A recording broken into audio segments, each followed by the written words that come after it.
งข้างทุ่งหนองหานตายนั่งเบิ่งฟ้าคือทอดแก้วตาเจ้าไปสิเลย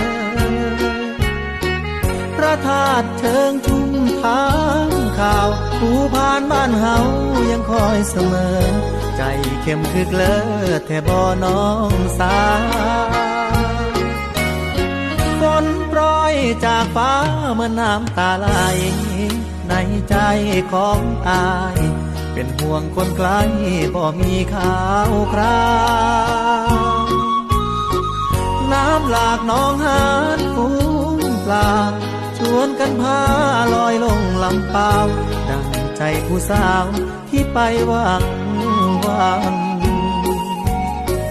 อายบ่แม่นผ้าแดงบ่มีมนต์แต่งไปอ้อนไปเว้าให้คนลืมคราวคือทอดความหลังยานผู้เขียวใบมอนไปหลงคำวอนของคนมีตังยานเขาเด็ดน้ำไปใส่ต้มยำฟ้างามยามแลงข้างทุ่งหนองหานเป็นสีโศกโศกส่งใจกับนกไปบอกคน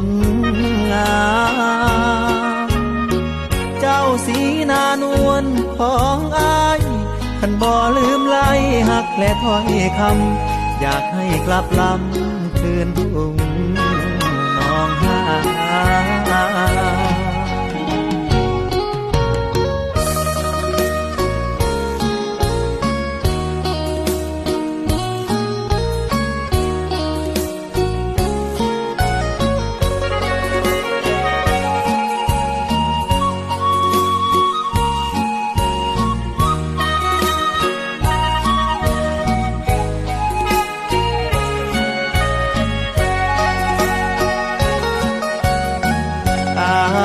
บ่แม่นผ้าแดง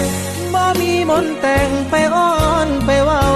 ให้คนลืมคราวคือทอดความหลังยานผู้เขียวใบมอนไปหลงคำวอนของคนมีตังยานเขาเด็ดน้ำไปใส่ต้มยำฟ้างามยามแลงข้างทุ่งหนองหานเป็นสีโศกโศกส่งใจกับนกไปบอกคนงามเจ้าสีนานวลของอายคันบ่ลืมไล่หักและถ้อยคำอยากให้กลับลำคืนทุ่งหนองหาน